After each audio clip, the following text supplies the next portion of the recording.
Mahashivratri special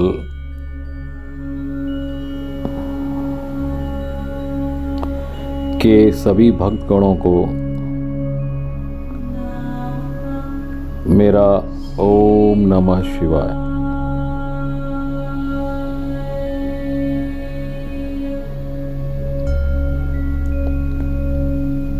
छठे भाग में हमने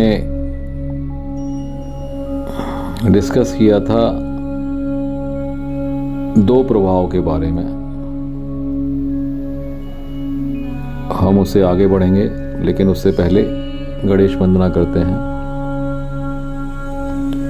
ओम गम गणपतये नमः।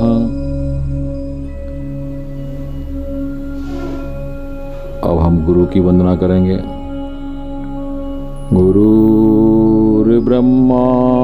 गुरुर्विष्णु गुरुर्देवो महेश्वरा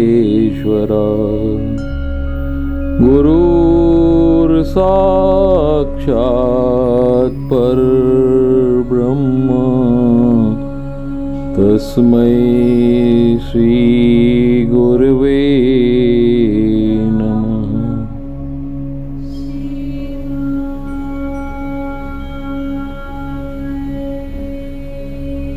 सातवें भाग को हम नाम दे रहे हैं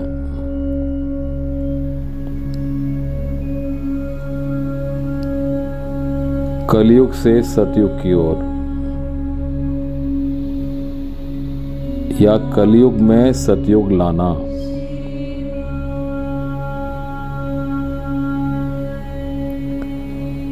हम वो करेंगे शिवरात्रि को, वो मीन्स VOW, वो टू महाशिवरात्रि।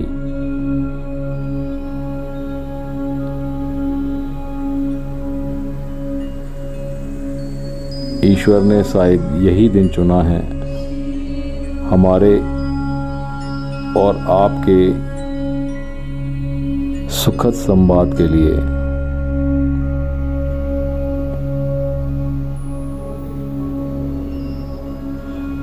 ईश्वर का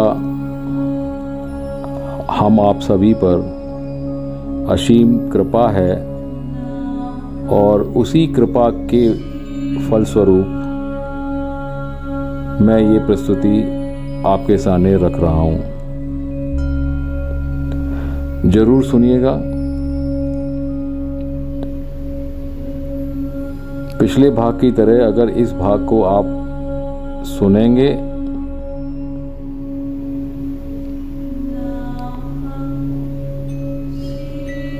तो मैं ये तो नहीं कह सकता कि आपका जीवन एकदम से बदल जाएगा, लेकिन हाँ, मैं इस बात को दावे के साथ कह सकता हूं कि अगर आप कोशिश करेंगे तो आपका जीवन का पथ जरूर सही हो जाएगा।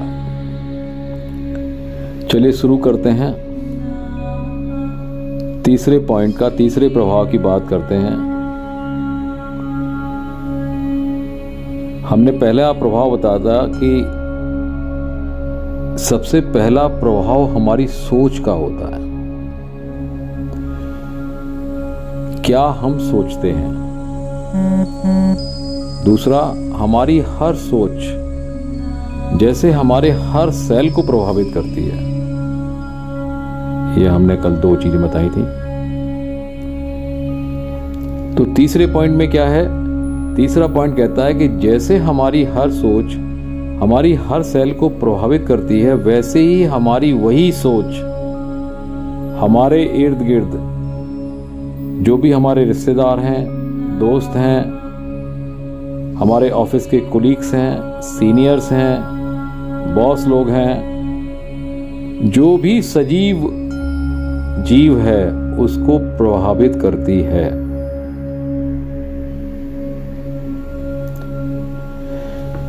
इसको समझने के लिए आप अपने आप को एक आयन मान लो। केमिस्ट्री में पढ़ा होगा ना, आयन, पॉजिटिव आयन और नेगेटिव आयन।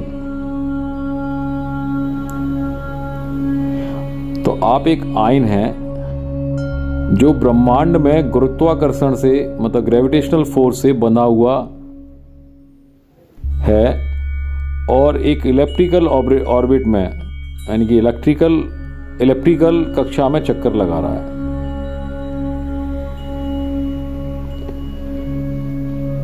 विज्ञान और इंजीनियरिंग के जानने वाले लोगों के लिए ये समझना मुश्किल नहीं है, लेकिन जो विज्ञान और इंजीनियरिंग के जानने वाले नहीं भी हैं, मेरी कोशिश यही रहेगी कि वो भी पूरी तरह से मेरी बात को समझ पाए। देखिए, होता क्या है कि जब आप कुछ सोचते हैं ना, तो आपके सोचने के ऊपर आपकी जो वाइब्रेशन है वो या तो पॉजिटिव होगी, मतलब आप सकारात्मक सोच रहे होंगे, या नेगेटिव होगी, आप नकारात्मक सोच रहे होंगे। अब आप सोच रहे हैं तो वाइब्रेशन हो रही है, तो उसका एक एम्पलीट्यूड भी है और उसका जो है एक फ्रीक्वेंसी भी है, मतलब एक आयाम भी है और एक उसकी आवृत्ति भी है।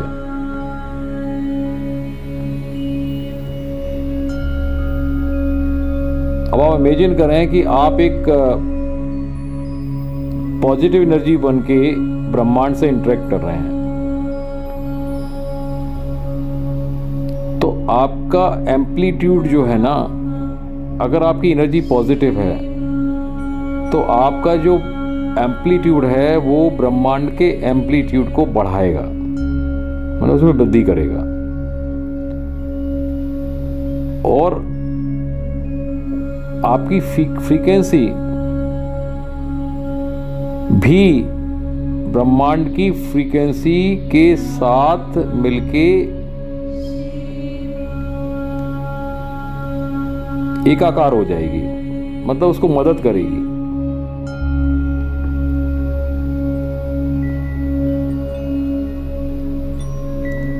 अब आप इसका उल्टा सोचें कि अगर आपकी सोच नकारात्मक है तो क्या होगा कि आपका एम्पलीट्यूड होगा नेगेटिव। तो नेगेटिव एम्पलीट्यूड की जो फ्रीक्वेंसी के साथ वेव निकलेंगी वो ब्रह्मांड की वेव को विपरीत दिशा में प्रभावित करेंगी, यानी कि उसकी एनर्जी को घटाएंगी।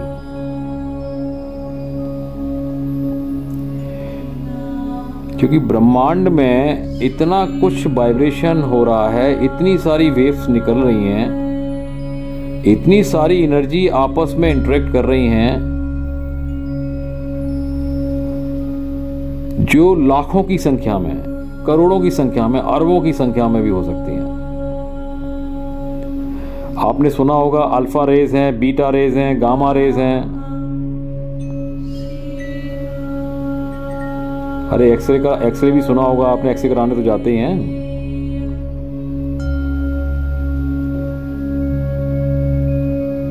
तो अब इस दुनिया में, अरे मैं तो भूल ही गया, ये कलयुगी दुनिया है।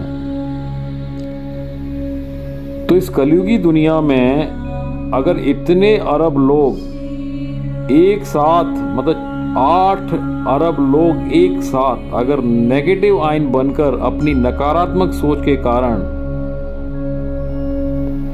ब्रह्मांड को नेगेटिव आयंस की एनर्जी अगर इंजेक्ट करेंगे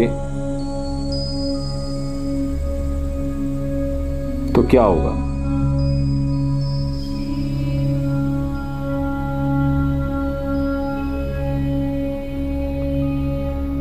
इससे ये होगा कि जो positive energy, net positive energy जो ब्रह्मांड उत्पन्न कर रहा था वो घट जाएगी।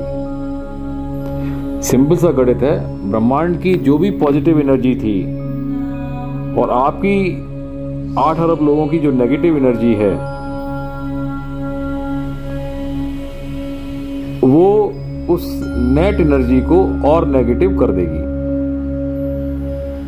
मतलब उसकी पॉजिटिविटी को कम कर देगी।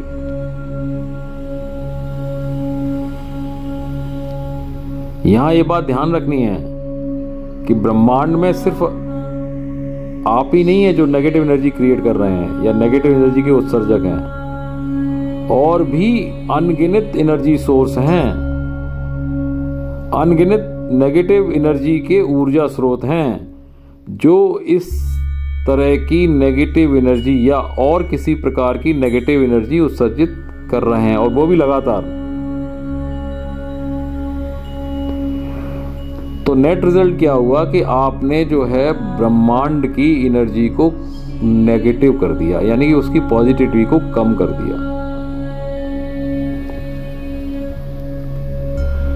आप सभी को याद होगा कोविड का समय।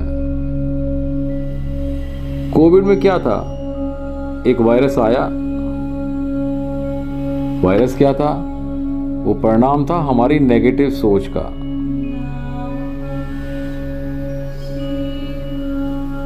जो सब हम लोगों के अंदर फैला नेगेटिव एनर्जी बन के, और हमारी इम्यून सिस्टम को उसने तहस नहस कर दिया। उसकी इंटेंसिटी या हम कहें उसकी कंसंट्रेशन इतनी ज्यादा थी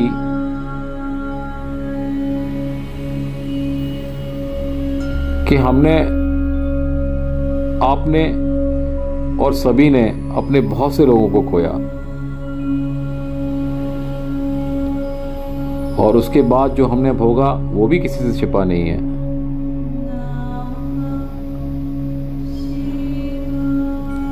तो हमारी, आपकी और हम सब लोगों की सोच के ही कारण दुनिया में इतने लोग कोविड की वजह से प्रभावित हुए।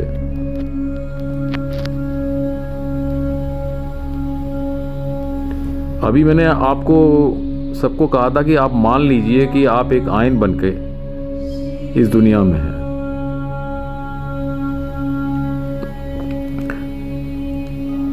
वास्तव में हम, आप और जितने जीव जंतु पेड़ पौधे हैं, ये सब जो है एक छोटे से छोटे पैकेट्स हैं, छोटे छोटे पैकेट्स हैं एनर्जी के।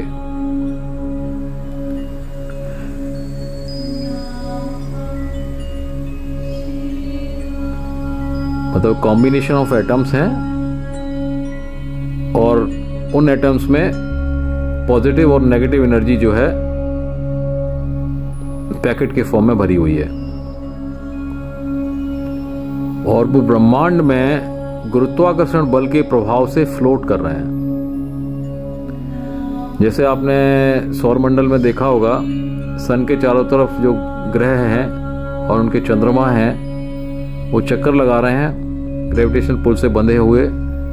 इसी तरह हम उनके साइज के तो नहीं हैं, लेकिन हमारा भी हाल वही है।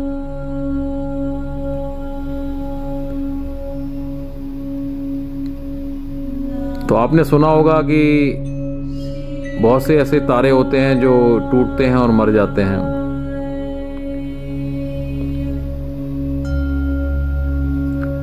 टूटता तारा, ये सुना होगा ना आपने, किस्से कहानियों में और पिक्चरों में देखने को भी आया होगा। तो आपका भी यही हाल है। जब तक आपकी एनर्जी जिस पैकेट फॉर्म में है, आप हैं, इसके अंदर अगर पॉजिटिव एनर्जी जब तक है तब तक तो आप सरवाइव करेंगे। और जैसे ही एनर्जी खत्म हुई, आपका ईंधन खत्म, आपकी बैटरी खत्म, आपका अस्तित्व खत्म, और आप हो गए राख, यानी कि पंच तत्व में विलीन।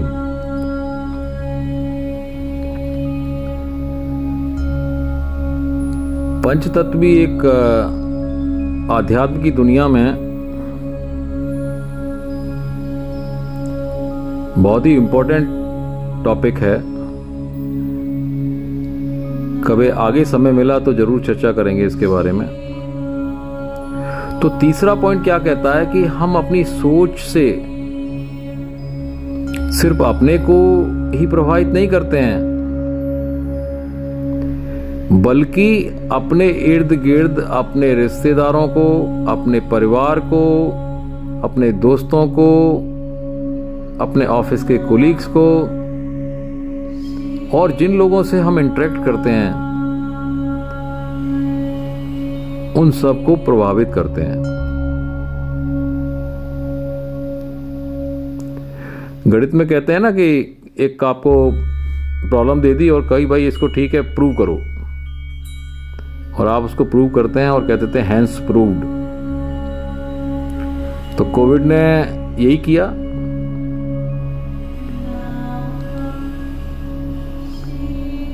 कि आपकी गलत सोच के कारण कोविड आया और आपको इंपैक्ट डाल के और प्रूव कर गया कि वास्तव में आप कलयुगी हैं। अब इसी तीसरे पॉइंट की हम बात करते हैं व्यवहारिक व आध्यात्मिक पहलू से। अगर इसका आध्यात्मिक और व्यवहारिक पहलू देखें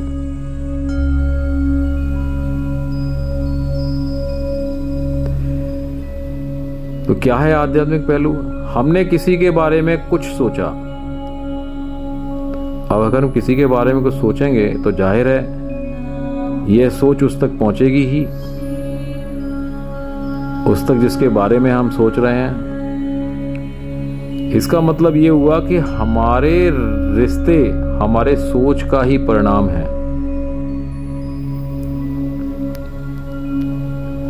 आज आप देख रहे हैं कि हम सभी लोग अपने रिश्तों पर बहुत मेहनत करते हैं, अच्छी तरह से बात करने की कोशिश करते हैं, अच्छा व्यवहार करने की कोशिश करते हैं। हम एक दूसरे के लिए भौतिक रूप से बहुत कुछ करने की कोशिश करते हैं।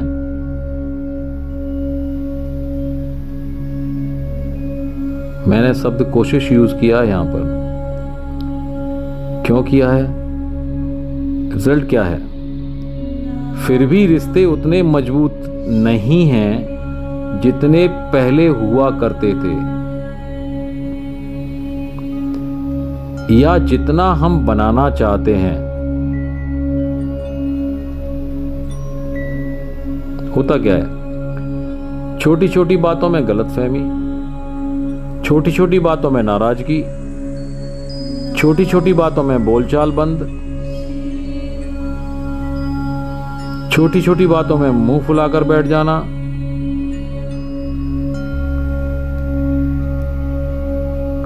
छोटी छोटी बातों में रिश्तों को तोड़ देना। और आजकल तो एक बड़ा इंटरेस्टिंग सोशल मीडिया का पैटर्न बन गया है। लोगों ने बड़ा नया तरीका निकाला है कि अगर हम में से कोई नाराज हो जाता है ना तो नाराजगी में पहले ग्रुप छोड़ देता है। करते हैं ना हम लोग। क्यों? क्योंकि हमारा अटेंशन जो है ना वो हमारे बोल या हमारे व्यवहार पर है, हमारी सोच पे नहीं है।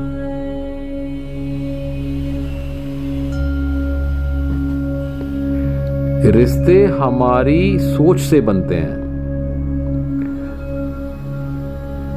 हम जो प्रतिज्ञा संकल्प करते हैं ना और उन संकल्प और प्रतिज्ञा पर खरे उतरते हैं, उससे बनते हैं हमारे रिश्ते।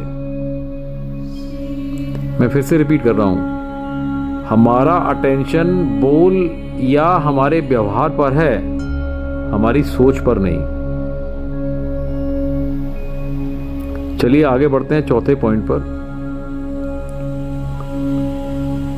देखिए, हम जो भी कार्य करते हैं, जो भी काम हम लोग करते हैं, तो वो काम हमसे कौन करवाता है या कौन करवा रहा है? शायद आप जानते हैं इसका उत्तर। जी हाँ, हमारा मन करवाता है। उदाहरण के तौर पे आपने सुना होगा कि अगर आप किसी से पूछें कि भाई क्या काम कर रहे हो और क्यों कर रहे हो, तो उत्तर मिलेगा मेरी मर्जी। दूसरा कहेगा मेरा ये काम करने का मन कर रहा था इसलिए मैंने किया। यही है ना। चलिए अब आगे बढ़ते हैं पांचवें पॉइंट पर, पांचवें और आखिरी पॉइंट पर। देखिए, ये पांचवा जो पॉइंट है ना, वैसे तो तीसरे पॉइंट का ही एक्सटेंशन है। बस फर्क सिर्फ इतना है कि तीसरे पॉइंट में हमने अपनी सोच को उन लोगों तक सीमित कर दिया था जिनसे हम इंटरेक्ट करते हैं या इंटरेक्ट कर रहे हैं। अब चूंकि हमारा इंटरेक्शन प्रकृति से भी होता है, यानी कि इन्वायरमेंट से होता है, पर्यावरण से भी होता है, तो जाहिर सी बात है कि इसका प्रभाव हमारी प्रकृति पर भी पड़ेगा, एनवायरनमेंट पर भी पड़ेगा या पर्यावरण पर भी पड़ेगा। तो पांचवा पॉइंट अगर हम स्पेसिफिकली रखें तो कह सकते हैं कि हमारी हर सोच पर्यावरण में जाती है। मैं फिर से रिपीट कर रहा हूं, हमारी हर सोच पर्यावरण में जाती है। अब इसका जो है इम्पैक्ट देखिए, जो प्रकृति में आजकल उथल पुथल आप देख रहे हैं ना, ये हमारी सोच का ही परिणाम है। आप देख ही रहे होंगे कि एक साथ विश्व में कई मोर्चे पर युद्ध लड़े जा रहे हैं। कुछ प्रत्यक्ष युद्ध हो रहे हैं, कुछ अप्रत्यक्ष युद्ध हो रहे हैं। दूसरी तरफ हमारे विश्व में कई संस्थाएं, साइंटिस्ट, इंजीनियर्स, डॉक्टर्स, पर्यावरणविद इस सृष्टि को बचाने की जी तोड़ कोशिश कर रहे हैं। लेकिन इस कोशिश का जो परिणाम है वो नहीं आ रहा है। क्यों नहीं आ रहा है? क्योंकि हमारा जो पुरुषार्थ हो रहा है वो अधूरा है।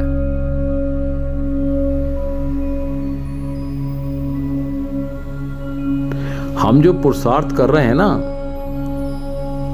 वो बाहर किया जा रहा है।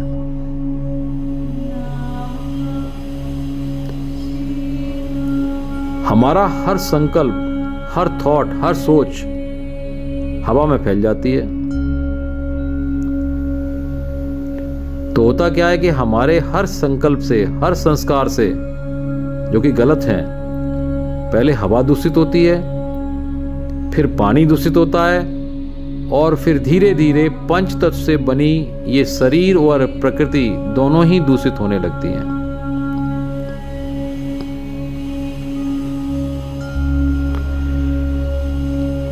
पिछले 4 सालों में आपने देखा होगा कि एक छोटा सा वायरस आया इस पृथ्वी पर।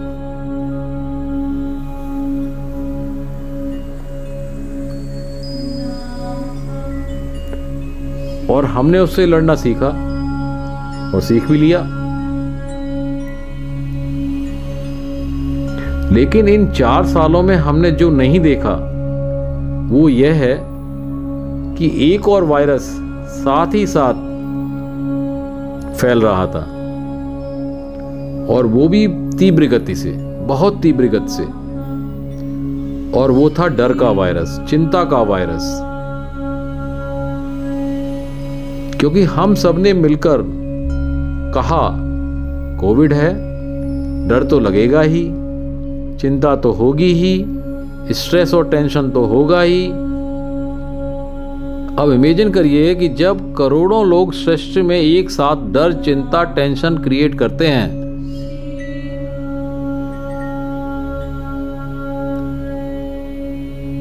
तो आप इमेजिन भी नहीं कर सकते कि हवा में कितनी चिंता फैल जाती है। इसलिए पोस्ट कोविड एक बहुत बड़ा स्टैटिस्टिक्स निकल के आया भारत में, विश्व में भी आया होगा, लेकिन भारत में कोविड के बाद मेंटल हेल्थ इश्यूज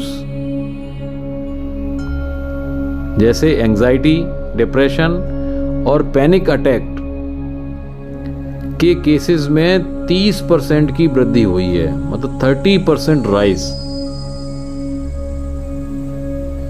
और इसमें एक बहुत बड़ी संख्या जो है बच्चों की है।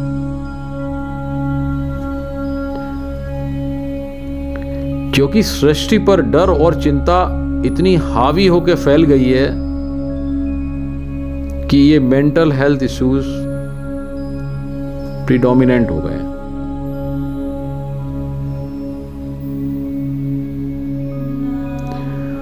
तो अगर संसार को परिवर्तित करना है तो हम सबको अटेंशन लानी होगी अपनी सोच पर। अपनी हर वाइब्रेशन पर, अपनी हर एनर्जी पर, क्योंकि उससे हमारे संस्कार बनते हैं और उससे हमारा संसार बनता है। देखिए, आप अपने आप को 4x4 के क्यूबिकल में आइसोलेट करके नहीं दे सकते। ये जो सेल्फ का जो कॉन्सेप्ट चल पड़ा है ना, इससे आप सरवाइव तो कर सकते हैं, लेकिन वो सर्वाइवल जो है वो जीना नहीं होगा।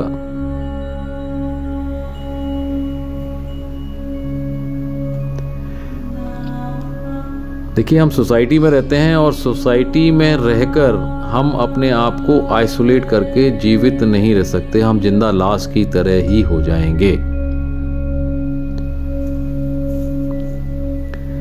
देखिए, हम इस पृथ्वी पर जो भी सजीव प्राणी हैं, मानव लोग हैं, मैं मानवों की बात करूंगा, उसमें से 99.9% लोग ऐसे हैं जो मूलाधार ऊर्जा चक्र पर पूरा जीवन बिता देते हैं।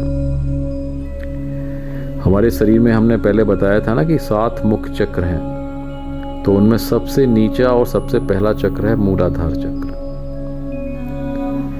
यानी कि 100 में से 99.99 लोग, अगर 100 लोग लें तो उनमें से 0.01%, मतलब पूरा एक आदमी भी नहीं बैठता।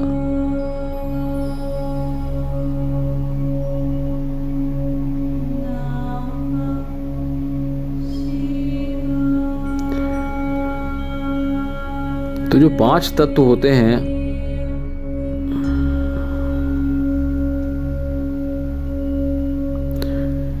पांच तत्वों की तरह 5 कोष भी होते हैं, जिन्हें हम पंच कोष कहते हैं। तो इसमें सबसे नीचे वाला जो कोष होता है उसको कहते हैं अन्नमय कोष।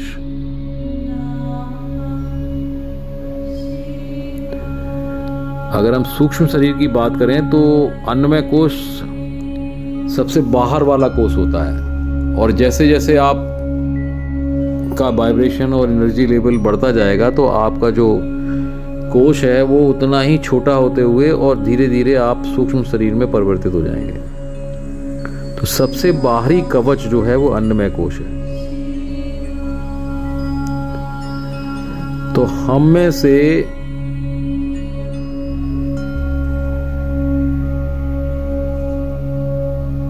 0.01%, 100 में से 0.01% लोग जो हैं 100% में से क्या करते हैं?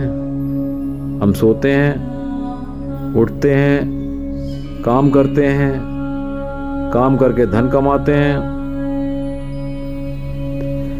क्यों कमाते हैं? खाने पीने और भौतिक सुख साधन के लिए। खाते हैं, पीते हैं, ऐश करते हैं और फिर सो जाते हैं। और यही दिनचर्या जीवन भर चलती रहती है। एक दिन आता है पूर्ण विश्राम, आपकी बैटरी खत्म हुई और आप फिनिश। तो जो कलयुगी लोग हैं उनका वाइब्रेशन लेवल जो है ना वो हमारे जन्नांग पर ही रुका रहता है और ताउम्र ये जन्नांग पर ही रहता है। अब आप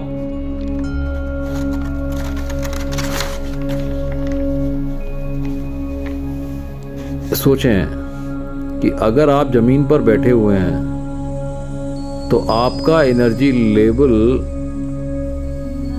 जमीन पर है। चले आप खड़े भी हो गए तो 3 से 4 फीट का लेवल रहेगा हमारी टांगों का।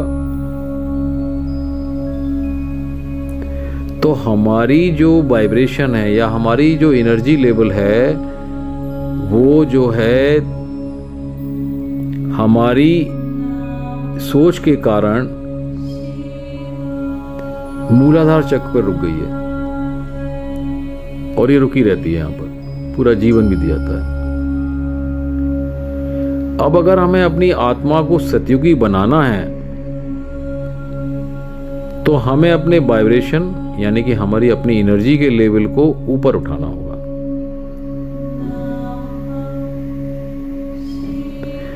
आपने अक्सर लोगों को कहते हुए सुना होगा कि आपकी सोच कितनी छोटी, कितनी ओछी, कितनी नीची, कितनी तुच्छ है। सोच ऊंची रखिए। तो अगर इंसान को सतयुगी बनना है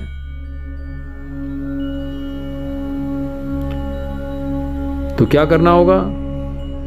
हमारी रुकी हुई वाइब्रेशन जो मूलाधार चक्र पर रुकी हुई है,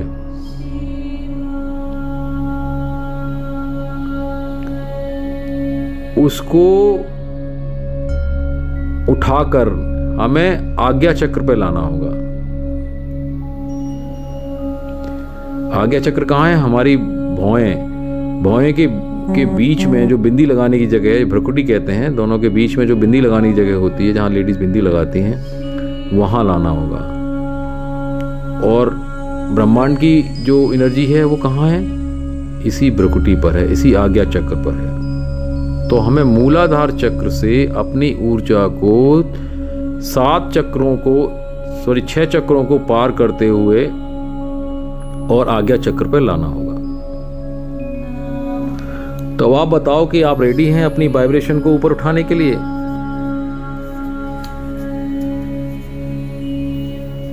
कमेंट बॉक्स में लिखिएगा।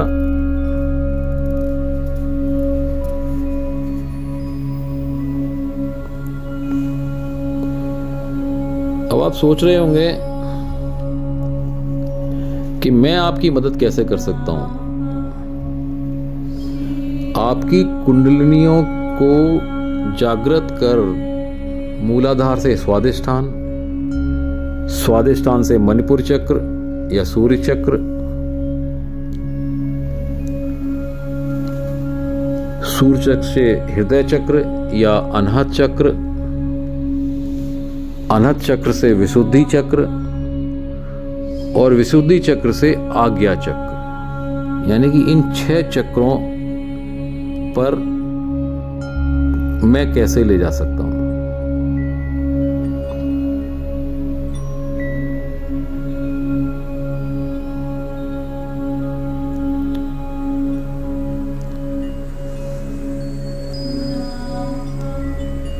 मैं भी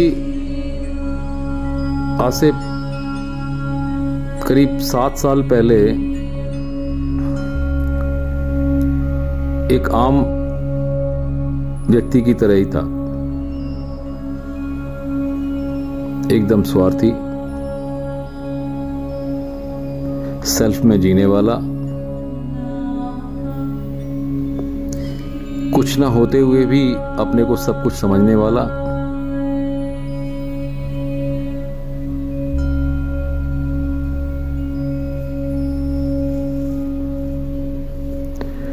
उम्र बढ़ रही थी,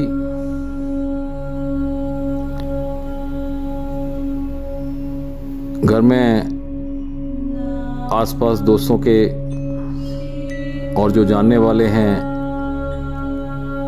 उनके घर में जो उम्रदराज लोग थे, उनके हारी बीमारी में, कष्ट में, पीड़ा में मैं जाया करता था। थोड़ा सोशल था तो ज़्यादा जाना होता था।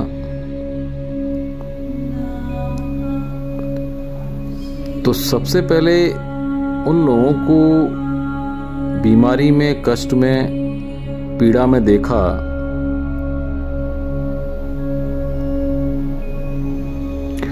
कईयों को तो ऐसी स्थिति में देखा कि सोच के भी दिल दहल जाए।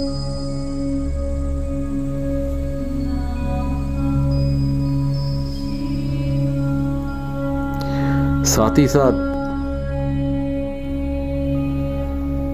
काम की व्यस्तता की वजह से बहुत सारी बीमारियों ने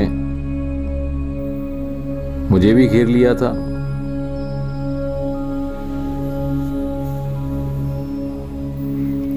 तो एक आम व्यक्ति के नाते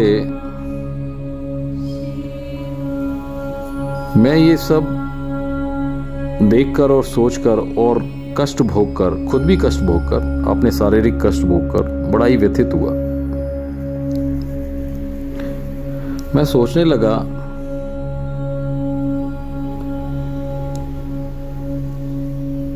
क्या यही मेरा कल होगा?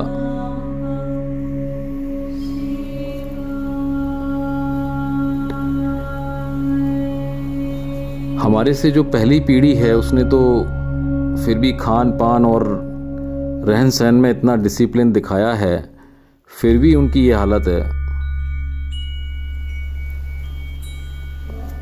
तो हमारी पीढ़ी की तो खान पान और जो रहने सहने का तरीका है वो तो बहुत ही अव्यवस्थित है। तो हम लोगों का क्या हाल होगा, मेरा क्या हाल होगा? मैं स्वार्थी था ना, तो पहले अपने लिए सोच रहा था। मैंने बहुत कोशिश की जानने की, समझने की, बहुत लोगों से मिला।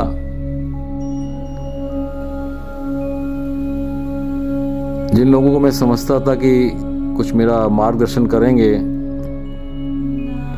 मैंने अप्रोच किया, लेकिन मुझे कोई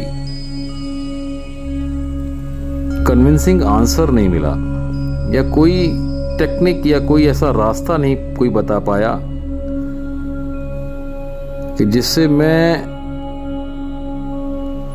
इस शारीरिक रूपी कष्ट से निकल के बाहर आ सकूं। यद्यपि मैं बहुत ही डिसिप्लिन था,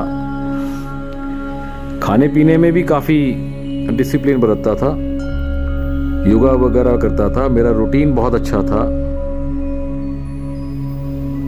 तो जैसे मैंने कहा ना कि आप डिसिप्लिन्ड रहेंगे, समय से सोएंगे, समय से उठेंगे, खान पान भी अच्छा रखेंगे, योगा भी करेंगे, एक्सरसाइज भी करेंगे, तो आपकी बॉडी को 10% से ज़्यादा लाभ नहीं होगा। उम्र बढ़ने के साथ एक समय ऐसा आएगा ही कि आपकी बॉडी आपके कंट्रोल से बाहर हो जाएगी। आप कितना भी कोशिश करें, बीमारियां आपको छोड़ेंगी नहीं। आपने थोड़ा सा ब्रेक लिया और बीमारियों ने आपके ऊपर अटैक किया।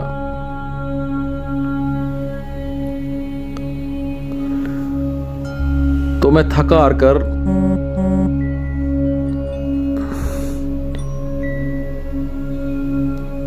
फिर परमपिता परमेश्वर की तरफ का रुख किया।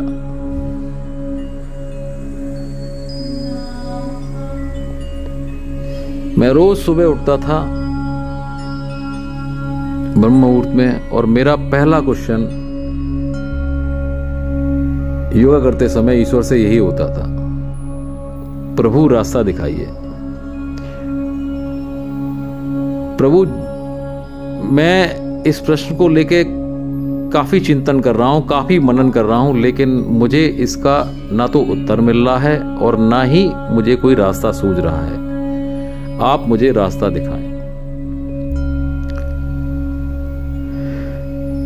आप विश्वास नहीं मानेंगे, मैं 7 साल तक लगातार रोज सुबह उठ के ब्रह्म मुहूर्त में प्रभु से यही प्रश्न करता था, यही एक प्रश्न।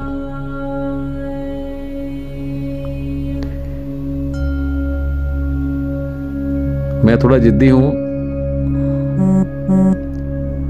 तो मैंने जिद ठान ली थी कि मैं ये प्रश्न रोज करूंगा और तब तक करता रहूंगा जब तक ईश्वर या तो मुझे उत्तर नहीं देता है या ईश्वर मेरे पे कृपा नहीं बरसाता है या मेरा हाथ नहीं थामता है।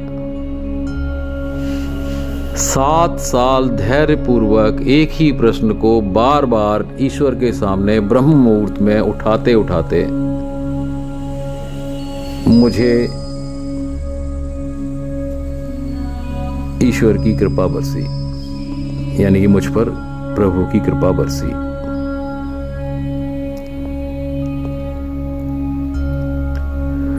उन्होंने मेरी उंगली पकड़ी और फिर उन्होंने मेरा हाथ थामा और उन्होंने मुझे रास्ता दिखाया।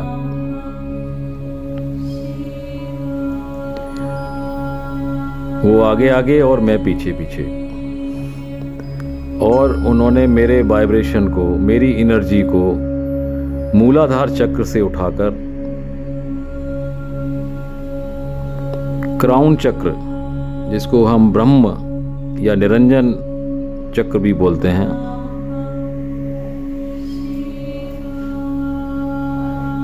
सहस्रार चक्र भी बोलते हैं, वहां तक पहुंचा दिया।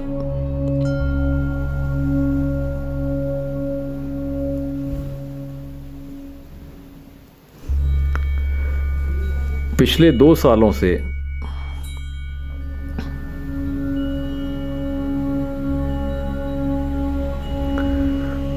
प्रभु की कृपा छप्पर फाड़कर बरस रही है, और मैंने अपने शरीर को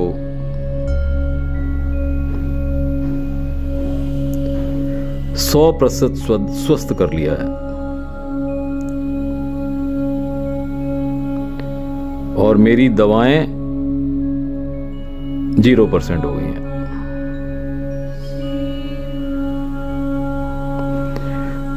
तो ईश्वर की कृपा से सबसे पहला लाभ तो मुझे हुआ कि मैं 100% मेंटली और फिजिकली स्वस्थ हो गया।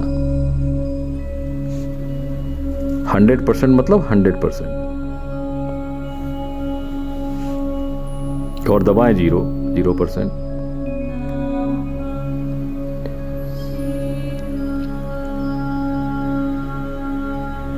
दूसरा लाभ यह हुआ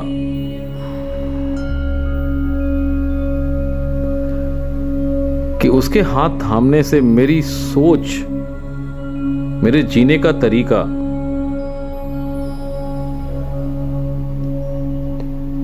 बिल्कुल उल्टा हो गया। मैंने बचपन में पढ़ा था कि ईश्वर को अगर पाना है तो बहती धारा के उल्टी दिशा में बहना होता है। जैसे मछलियां होती हैं ना, वो धारा की दिशा जो होती है ना उल्टी, उसको उल्टी तरफ बहती हैं। तो पहले मैं इसका मतलब नहीं समझ पाता था कि इसका मतलब क्या है, कि अगर ईश्वर को पाना है तो बहती हुई धारा के विपरीत दिशा में जाना पड़ेगा।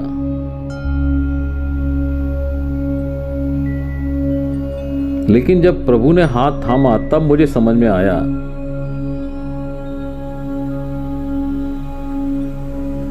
कि बहती हुई धारा जो है ना, वो बेसिकली हमारे शरीर में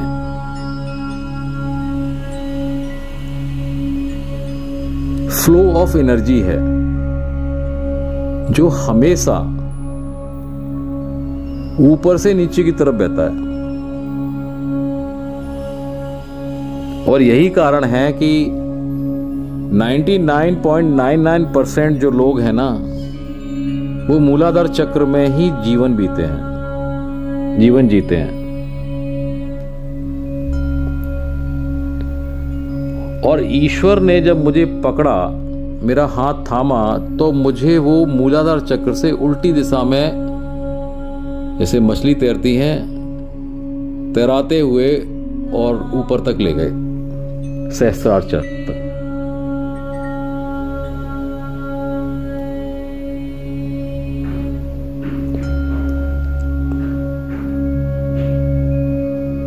तो पहला फायदा हुआ कि शरीर हो गया 100% स्वस्थ, मन स्वस्थ, सोच स्वस्थ, सोच एकदम उम्दा।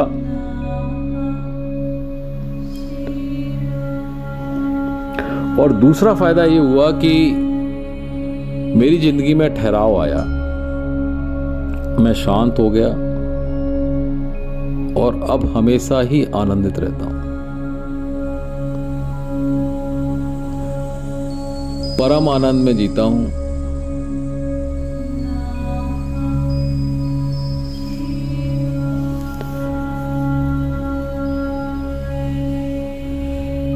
तो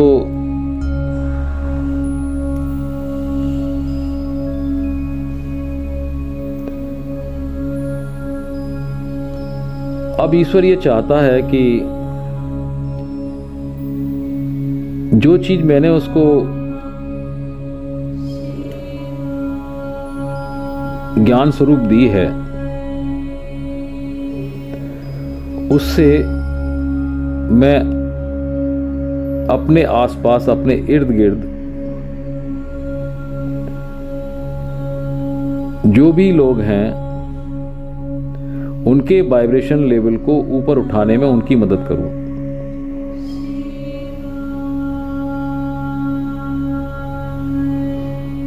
क्योंकि ईश्वर जो ज्ञान देता है ना, उस ज्ञान को देने के पीछे उसका कुछ उद्देश्य होता है, और वो बिना उद्देश्य के कोई भी चीज नहीं देता।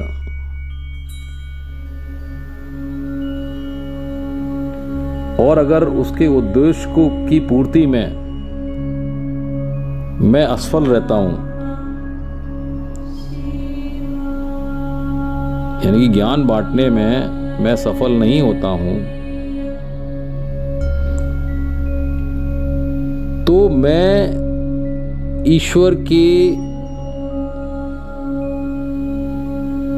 कसौटी पर खरा नहीं उतरूंगा।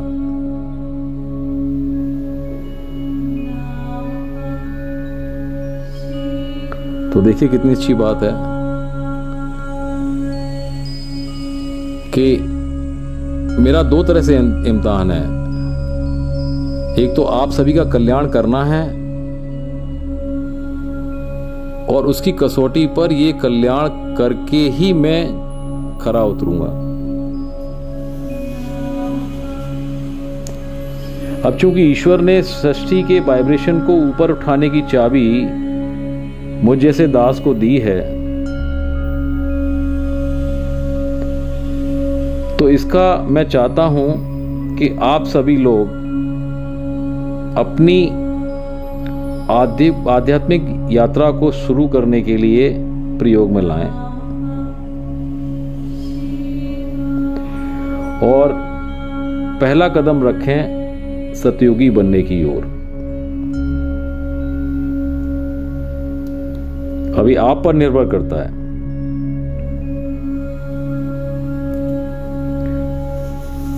सच कहूं तो जानते हैं क्या होगा? आप में से बहुत से लोग इस ऑडियो को सुनेंगे ही नहीं पूरा, और जो सुनेंगे ना, उनमें से कुछ ही लोग हिम्मत जुटा पाएंगे कदम आगे बढ़ाने की। वो होता है ना कि क्लास में अगर 50 बच्चे हैं ना, तो उसमें 2-4 ही बच्चे ऐसे होते हैं कि जो टीचर की तरफ अटेंशन पे करते हैं, और वही 2-4 स्टूडेंट जो है टॉप करते हैं, बाकी तो भेड़ चाल है। मैं क्यों कह रहा हूं?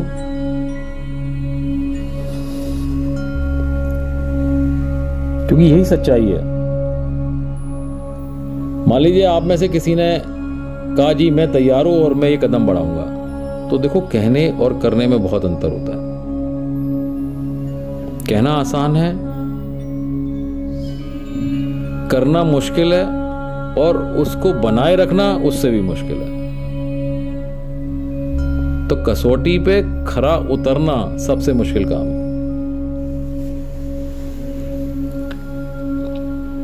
अब देखिए, आपने आज डिसाइड किया कि मैं अभी से जो है कदम आगे बढ़ाता हूं, फिर अचानक क्या होगा? घर में या ऑफिस में या रिश्तेदार के यहाँ ऐसा कुछ हो जाएगा, या आपका गुस्सा फूट पड़ेगा और आप दलील देंगे गुस्सा तो आना ही था, बुरा तो लगना ही था, चिंता तो होनी ही थी। और जैसे ही हमने ये शब्द कहे, हमारा जो एक बढ़ा हुआ कदम था ना, वो फुर हो गया, क्योंकि हम अपने वाइब्रेशन को कहां ले आए? बिल्कुल नीचे। कलयुगी बन गए हम।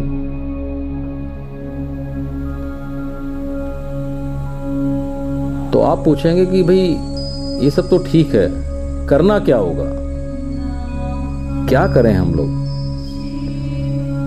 तो देखिए, मैं आपको होमवर्क देता हूं, आपको एक एक करके वो होमवर्क नोट करने हैं अपनी डायरी में, और उन पर अपना रिएक्शन लिखते जाना है।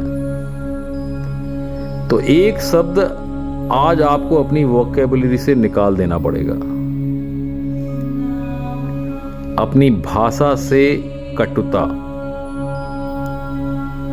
ध्यान दीजिए, अपनी भाषा से कटुता।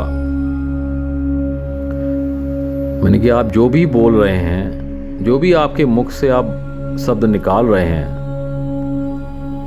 क्योंकि आपके ये वाइब्रेशंस हैं और इन्हीं वाइब्रेशन से हमारी भाषा बनती है। ये वाइब्रेशन क्या है? हमारे सोच का परिणाम है। तो हमारी सोच से हमारी भाषा बनी और भाषा को हमने बोला तो हम कहते हैं उसको बोलने से हमारी भाषा बनी। तो अगर ये भाषा कटु होगी तो आप सतयुगी बन ही नहीं सकते। तो पहला जो है होमवर्क आपका ये है कि आपकी अपनी भाषा बहुत ही शुद्ध, सात्विक, सौम्य और अलौकिक आपने बनानी है।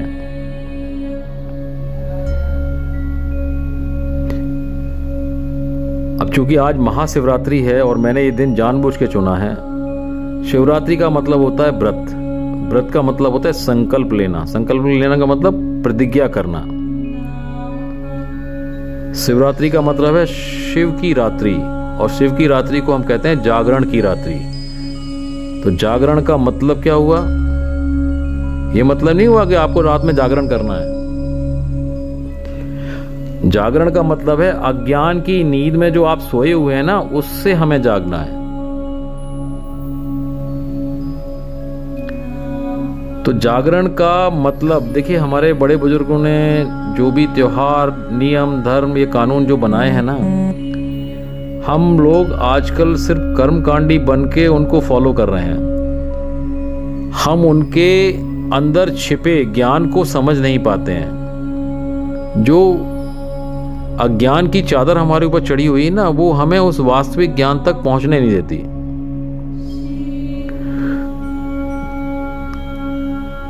तो सबसे बड़ा ज्ञान यह है कि परिस्थिति की वजह से मेरे मन की यह स्थिति है। या हम दूसरे शब्दों में कहें, लोग कहते हैं कि ऐसा व्यवहार किया इसलिए मैं परेशान हूं। लोगों ने भाई मेरे साथ ऐसा व्यवहार किया है इसलिए मैं परेशान हूं। यह अज्ञानता है। इसी को अज्ञान कहते हैं। क्योंकि जो परिस्थिति बन रही है उसको काबू में करना आपके बस की नहीं है।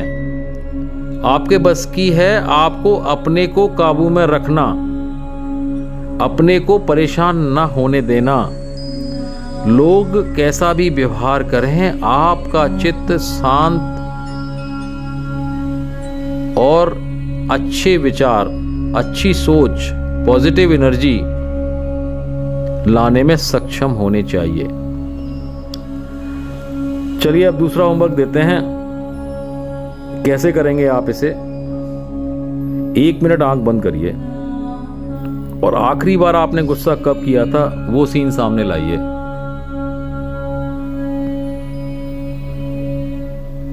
कल किया होगा, आज किया होगा, दिन में पिछले हफ्ते किया होगा, कोई बात नहीं, जब भी किया हो पिछली बार वो दृश्य सामने लेकर आइए। आंखें बंद रखिए। मैं जो कह रहा हूं उसको अपने कानों से सुनिए और आपका अटेंशन आपने जो गुस्सा किया था वो दृश्य को सामने लाके करना है। फर्ज करिए किसी ने कुछ किया, किसी से कोई गलती हुई और आपको गुस्सा आ गया। आपकी सोच से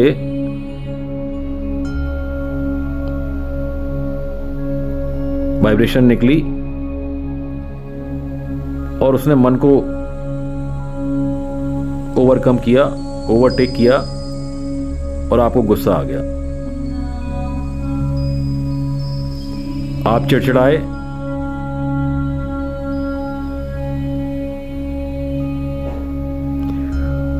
उस समय आपने जो व्यवहार किया था, तो उस समय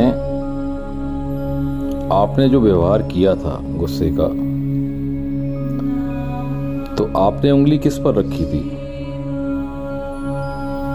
कहने का मतलब किसकी वजह से आपको गुस्सा आया था? तो इमीडिएटली आपकी उंगली दूसरी तरफ गई होगी।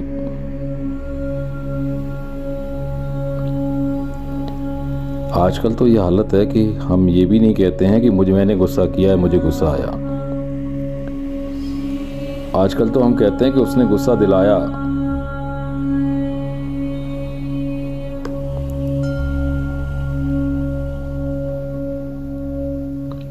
उसी सीन को आप अपने सामने रखे रहिए और उसको एनालाइज करिए। ये मैं आपको क्यों करने को बोल रहा हूं, क्योंकि यही या इसी टाइप का सीन कल फिर हो सकता है। उसी जैसी परिस्थिति, वही गलती, वही आपका व्यवहार फिर से रिपीट हो सकता है। ऐसा करते हुए आप अपना अटेंशन अपने ऊपर लाएं, और अगली बार जब ऐसा हो तो आप अपने से ये दोहराएं, मैं सतयुगी पवित्र आत्मा हूँ, मैं सतयुगी पवित्र आत्मा हूँ, मैं सतयुगी पवित्र आत्मा हूँ, मैं सतयुगी पवित्र आत्मा हूँ, मैं सतयुगी पवित्र आत्मा हूँ। गहरी सांस लें और 5 बार ये बोलें। देखिए, परिस्थिति वही रहेगी, परंतु उसी परिस्थिति में मेरे बात करने का तरीका, मेरे व्यवहार करने का तरीका, मेरी सोच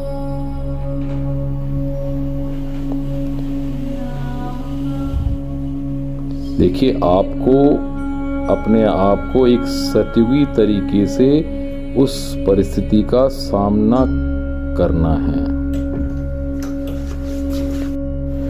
परिस्थिति कलयुगी होगी, सामने वाले की गलती होगी, उसका कलयुगी संस्कार होगा, लेकिन मेरी सोच, आपकी सोच, आपके बोल और आपका व्यवहार सतयुगी होगा।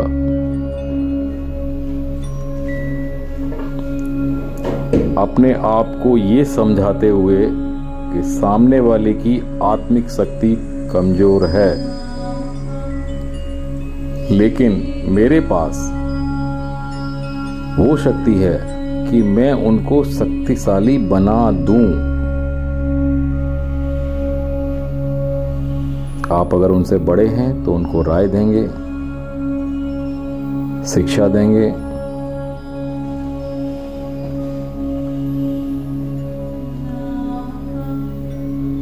लेकिन सम्मान के साथ देंगे।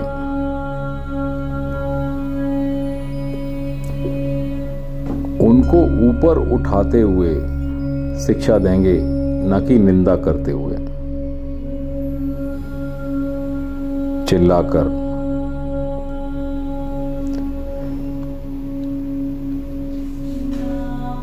चिल्लाकर नीचे गिराते हुए शिक्षा नहीं देंगे। अपनी वाइब्रेशन को ऊपर रखते हुए दूसरे की वाइब्रेशन को ऊंचा उठाएंगे। यही है ज्ञान और यही है जागरण। अज्ञान क्या है? गलती की है, गुस्सा तो आएगा ही। गुस्सा करके अपने मन की करवा तो लोगे आप, पर इस प्रकृति को और कलयुगी बनाएंगे आप। आपने अपनी शक्ति को घटाया, अपने शरीर को बीमार किया, अपने रिश्तों को कमजोर किया, प्रकृति को तमोगुण प्रधान किया, लेकिन अपना काम करवा लिया। तो इससे आपको न खुद लाभ हुआ और ना ही इन्वायरमेंट को लाभ हुआ और ना ही आपके रिश्तों की खटास कम हुई। काम वही है, लोग भी वही होंगे और रहेंगे। आपको सिर्फ तरीके बदलने हैं, संस्कार बदलने हैं। देखिए, हम आप सभी ईश्वरीय रूप हैं। आप इसको ऐसे समझें, हम सभी जितने भी जीव जंतु हैं वो एक बड़े वृक्ष के पत्तों की तरह हैं। पेड़ एक ही है, हम आप और सभी मानव स्वरूप लोग उस पेड़ के पत्ते हैं। तो हम उस पेड़ के हिस्से हैं पत्तियों के रूप में। तो हम सभी ईश्वर रूपी वृक्ष के ही हिस्से हैं।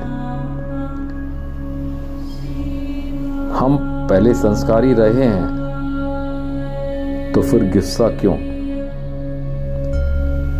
तो आज आप कहेंगे, हम सब प्रतिज्ञा करते हैं, संकल्प करते हैं। और याद रहे, ये प्रतिज्ञा संकल्प व्रत आप किस दिन कर रहे हैं? महाशिवरात्रि के दिन, हमारे आपके सबके परम पिता के पर्व के दिन पर। तो इससे ज्यादा शुभ मुहूर्त किसी भी प्रतिज्ञा को, किसी भी संकल्प को करने का और उसको निभाने का नहीं हो सकता। आज के लिए इतना ही।